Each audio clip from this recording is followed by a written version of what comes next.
Hello, and welcome to another episode of We Have Got to Talk. My name is Anna. And my name is Alicia. And today we have a very special guest with us. We have Justin Klein from Revitalize Nation, JKlienfitness. Welcome to our podcast. Welcome. Thank you so much for having me on. I'm so grateful to be here. We are so glad you're here. We started following you on Instagram. I know Alicia became a follower over a year ago and got to know you and kind of gave me a heads up on your platform and what you do. So now we are also followers of you as well. Yes. So we were just interested in what got you started. I know you're very much a female fitness coach that you do online fitness with, correct? Very positive vibes, motivational, and I see, all the positive output that you have, always with different food groups, things that people should be pushing with exercise and female focus. And I love it. I think it's just such a great thing, such a great concept. Yeah. So we're excited to have you on. We are those women over 30. So we love to hear your input and love to hear your story. How did you get started on this?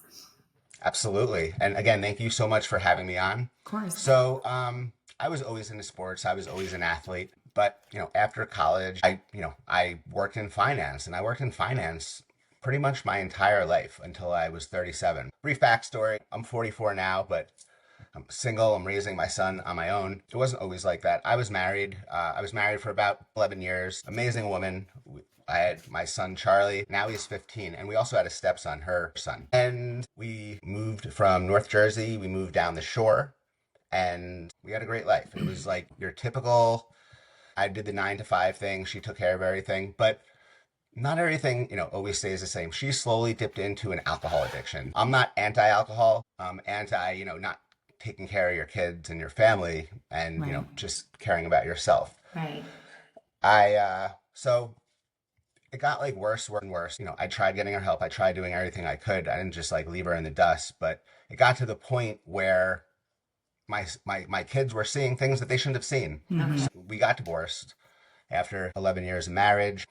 3 months later, she was staying with her mom in Florida, and one night after the bar closed, 3-4 in the morning, she went into her mom's community pool and she passed away. She drowned. Mm-hmm. I was on the next flight to Florida. I said my goodbyes. I paid my respects, and I had to come home and tell my son that mom was gone. Mom's not coming back. Right. Yeah. That's kind of like when something shifted in me, and I said, I'm 37 years old at that point, and I didn't want my son to witness me in a negative place, me unhappy, because then he would learn that. And I know if I shifted my life, it would only be better for his. So I quit my job in finance, and I wanted to help people. I wanted to help people get strong, lose weight. So I was going to open a gym.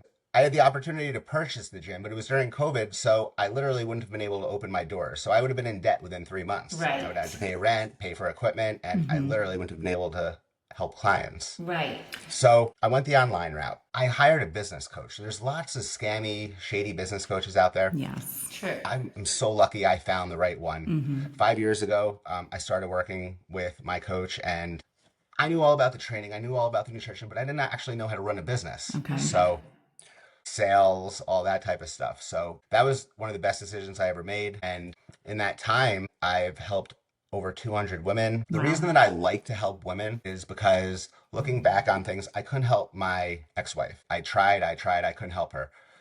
So I just believe that every woman should have the opportunity to be her best. Right. The thing is, you can't help somebody that doesn't want to be helped. And, some people learn that the hard way. But for those that do want the help and that do want to change their life and that do want to change their body and want to feel better in their own skin, I'm your guy.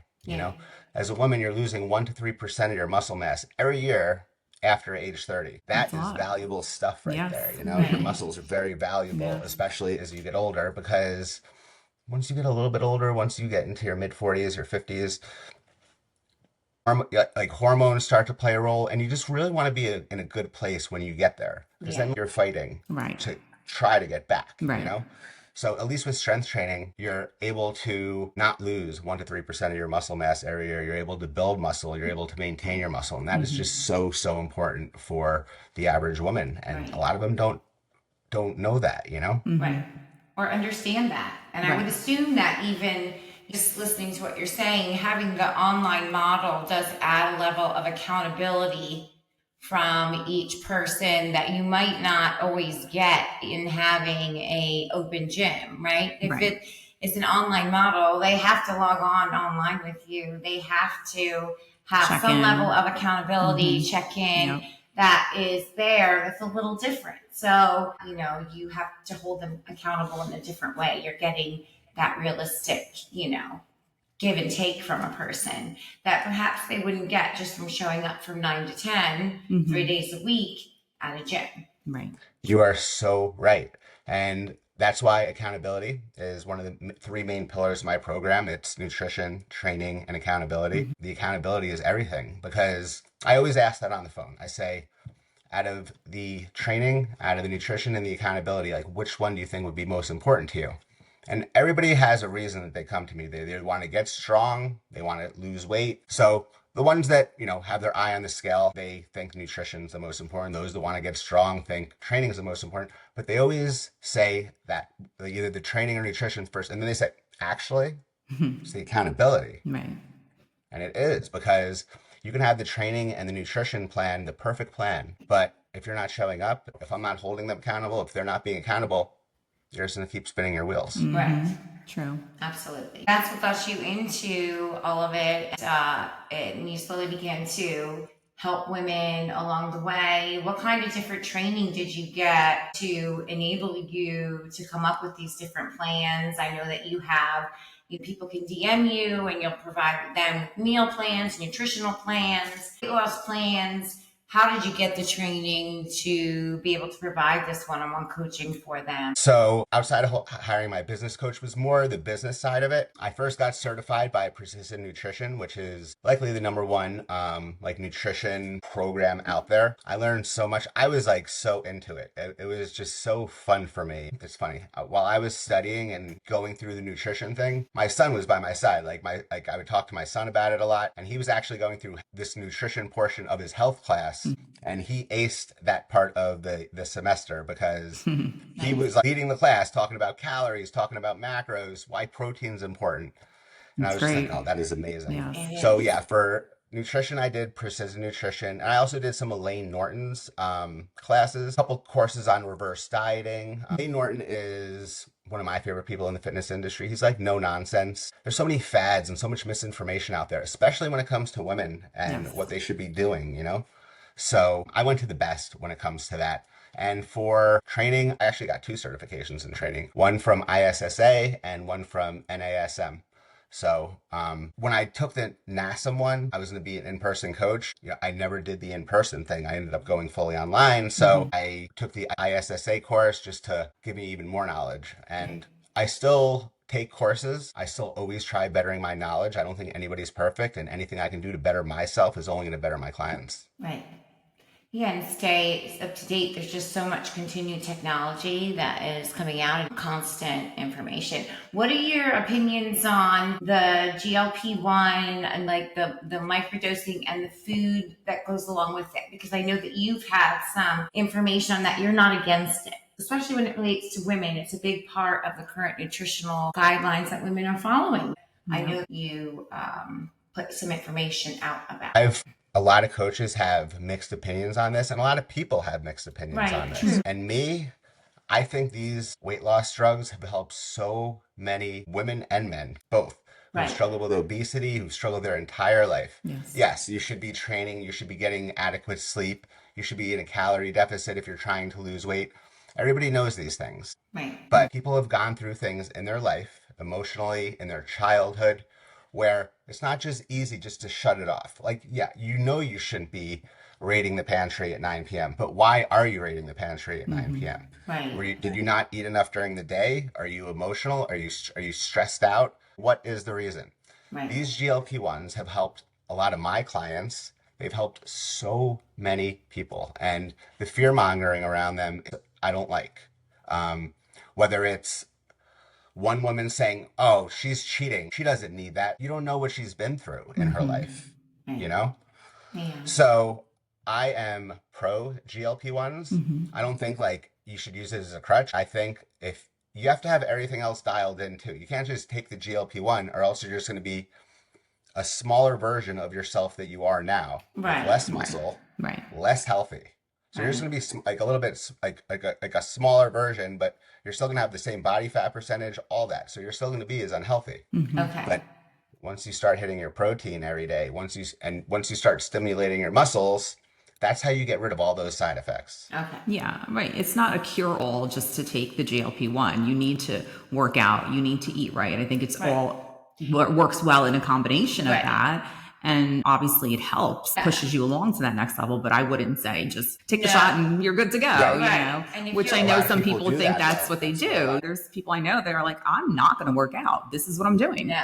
And for them, I guess they're okay with it. But it might hurt them in the long run, like we talked about with muscle loss and all these things. But like we've seen some fitness gals promoting microdosing GLP-1 just recently. I've seen like people in our community posting these microdosing GLP-1s, but then I've seen people like you promoting it, saying, well, you can do it, but you've got to make sure that you are eating enough protein to combat these negative side effects. And you will be okay if you are lifting 3 times a week or 4 times a week and eating enough protein. You can do these, but you have to have a plan. Like you can't just take a whole bunch of it and expect to remain in, you have to have a plan. And that's why it's important to have someone like you to work with and have a proper nutritional plan. It's so important. And the hack, I mean, you can't just take your GLP-1 and get off of it and then keep the weight off.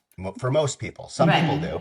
But the hack, if like you're on the GLP-1 and you have the wherewithal to go to therapy, to figure out why you're on the GLP-1 in the first place. Why is the GLP-1 the only thing that's working to shut off that food noise? True. Going to therapy, you can unpack why. Like, why are you always overeating? Like, why are you in the cycle that you were in before you got on the GLP-1? So instead of just getting off the GLP-1 and going back to the old way you were eating, because you're not going to eat the way that you were on the GLP-1, it's really helpful to talk to somebody and figure out the why behind it. And once you figure out the why behind it, you can attack that. Right. But it's hard to get off the GLP-1 and not regain the weight if you don't do that. Without a good plan in place. Yeah. What are some of your favorite plans that you put in place for your clients as far as their eating and their exercise plans? So at the very beginning, when I first started as a coach, I used to do meal plans. I would give my clients meal plans and they would have success. Back then I was doing 3-month programs and they would have success in the 3 months. They would lose the weight and then they would go on their way. If they didn't continue with me after the 3 months, they would still have like access to the old meal plan, but they wouldn't stay on the meal plan. And what would happen? They would, just like getting off a GLP-1, they didn't actually learn anything. I just gave them a meal plan and a lot of them would regain the weight. Okay.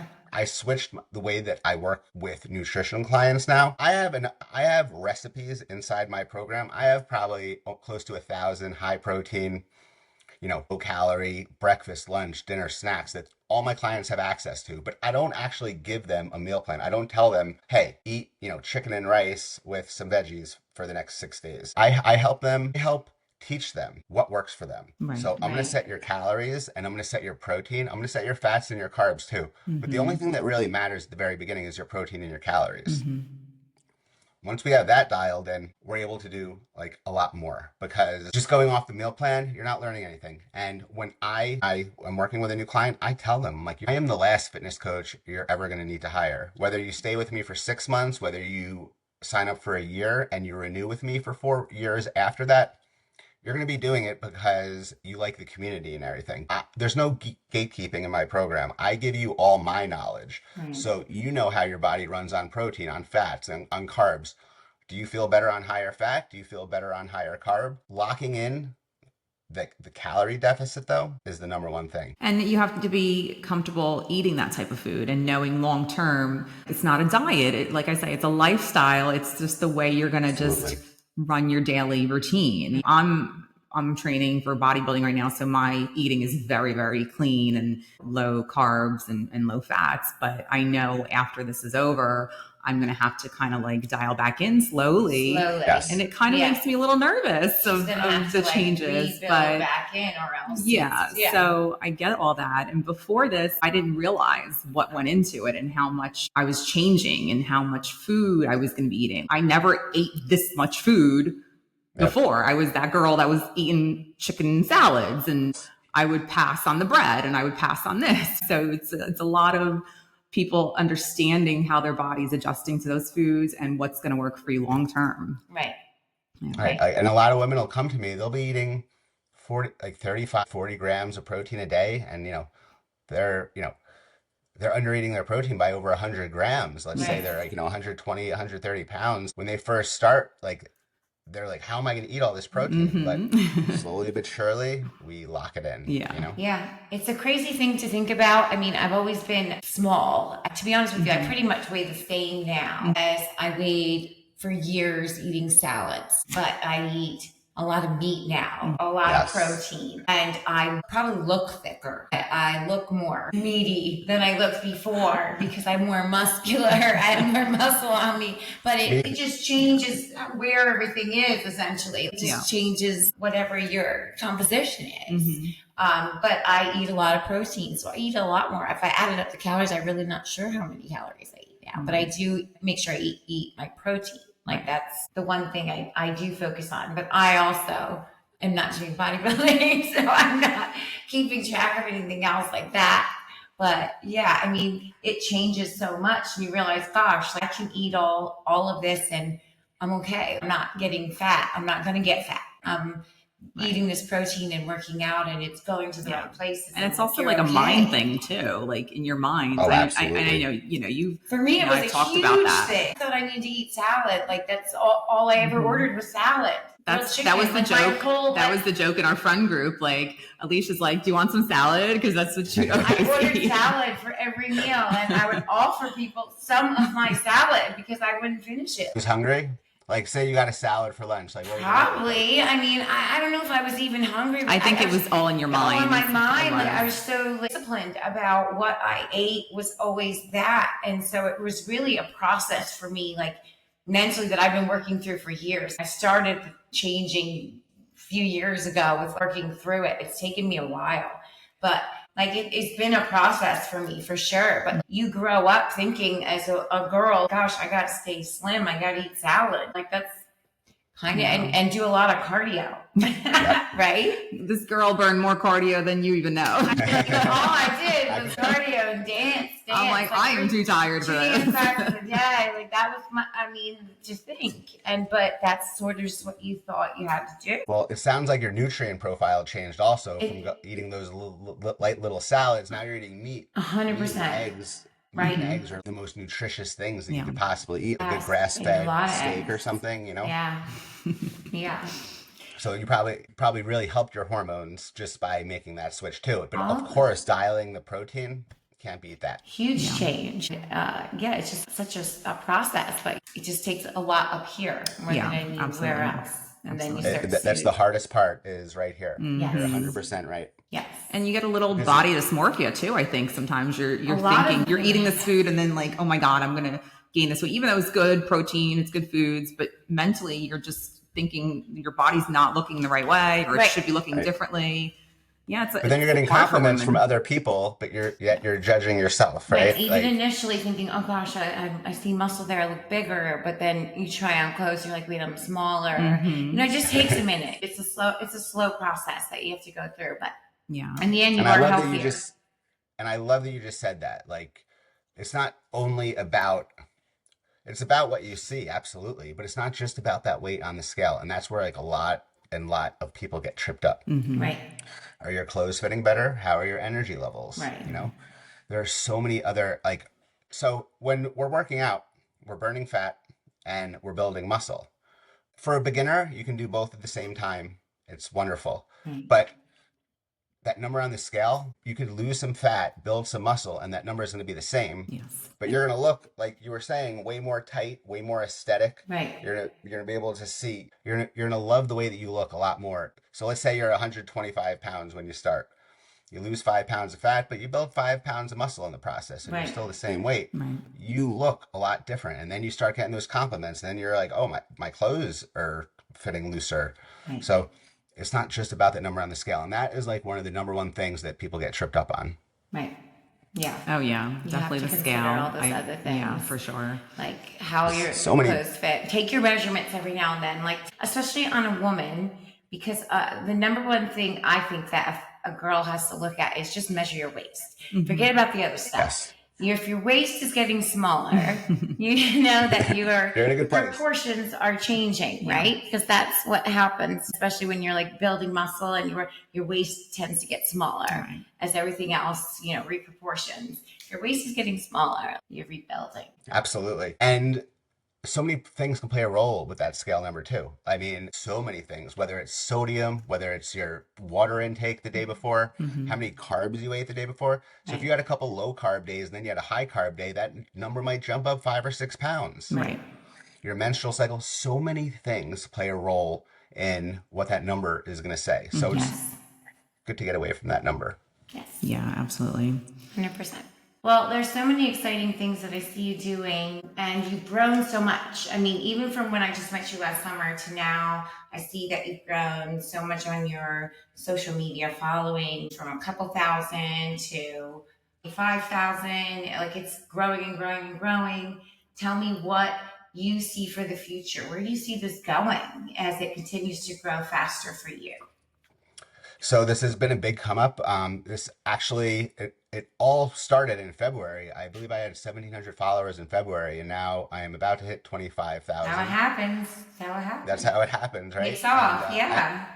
I was actually banned last week for the weekend. I was like, no. But what I see in the future, the way that I'm doing things right now, like I like to keep my container. I'm like the only one that works in my business.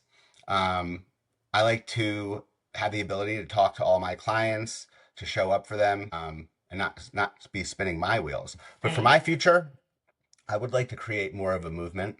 I would like to 10x, my current program. I want to help hundreds and hundreds of women at the same time. Getting the information that they need out there is my number one goal, because there's so much misinformation in the fitness industry. And should you be lifting weights? Should you be doing cardio? Should you be eating this? Should you be eating salads? Or should you be eating meat? Right. Should you eat breakfast? Why am I binge eating at night? There's so much misinformation out there, and I try to make it not as hard to understand. Right. And I try to relate to these women from a place that is comfortable for them. I almost try to put myself in their shoes. I don't just wing it. I try to see what I literally delve into what they've been struggling with, put myself in their situation and what I would do to get myself out. If that makes sense. Okay, so you're a male talking about putting yourself in a female shoes. How do you feel that you are better suited to coach a female than a female coach would be? True. That's true. So I've never bared a baby. I've never had a baby inside me. Obviously. So what I have done is I've been the mother and the father to my son for the last 15 years. When it comes to women's hormones, I don't know how you exactly feel going through those changes, but I understand what you guys struggle with in your day-to-day life. I understand time is an issue. I understand filling everybody else's cup around you and not filling your cup is one of the worst things that you could do. So when it comes to me helping women, the fact that I couldn't help my ex-wife really gives me that drive to help every woman that wants the help from me. Yeah, you don't have to be a woman to be able to understand what they're going through and understand issues they face and all that. Do you see it coming out sort of like a program where you create a Weight Watchers sort of program, but in your format that other people can then go out and coach? Or do you see it in a format where you are teaching a class online where you can touch 30, 40, 50, 60 women during one class? What vision most sort of fits what you see and how that you can greater touch more lives, because obviously one-on-one coaching, you can only hit on so many at one time, and ultimately your message can get out to a lot of people. You can grow your social media, but for you to have that one-on-one coaching, that would be hard, just because obviously there's only one of you. Right. So I would like to have coaches working under me eventually. Yeah. And I would be the top coach, like still interacting, talking to all my clients. That is my goal for 2026, and starting a podcast, believe it or not. Get some long form content in for myself. I do all the short form content, so it'll be nice. But just creating a movement, having women know that there's a safe place that they can go, where they can truly get help. And I have all the transformations. I have all that right now. Right. But I definitely want to create something much, much bigger. Like what I'm doing right now, 10x. And doing that, like you said, I would love to help, 450 women by myself, but I don't have the ability to do that with time. So hiring good coaches under me, and I know lots of good coaches who I'm thinking about. Yeah. But that is my goal, just to get more of my message out there. And me building on social media, that's only going to benefit things, but just helping the average woman who's been struggling. I want her to know that there's a safe space, and she pulls up Revitalize Nation or JKlienfitness, she knows that if she commits to herself, the sky is the limit. Very cool. That's great. Yeah, very, very cool. So does your program, do you do like an overall of food and training, or can somebody just come in and say, I just want a meal plan, or how does that all work? So they are able to split things up if they want to do training and accountability or nutrition and accountability. But if they're not already working out, if they don't have a training program, I'm going to tell them, hey, you need the training program. Right. Yeah. So it goes both ways with that. Some people just want training, and I'm happy to split things up if that's what they truly need. But most people need like the whole shebang. Yeah. Yeah, it definitely works together for sure. Well, it's very exciting talking to you, and I love seeing everything that you put out. It's very motivational. So we are excited to see what you do. I'm excited to see where you go with it. And I'm looking forward to seeing all the lives that you can touch with your message and your plan. We look forward to seeing it. We'd love to have you back on sometime to see, where you do go. What's the next step for you when that time comes. We would love to have you back. So yeah, absolutely. So tell the listeners out there where they can reach you if they want to join and get your information.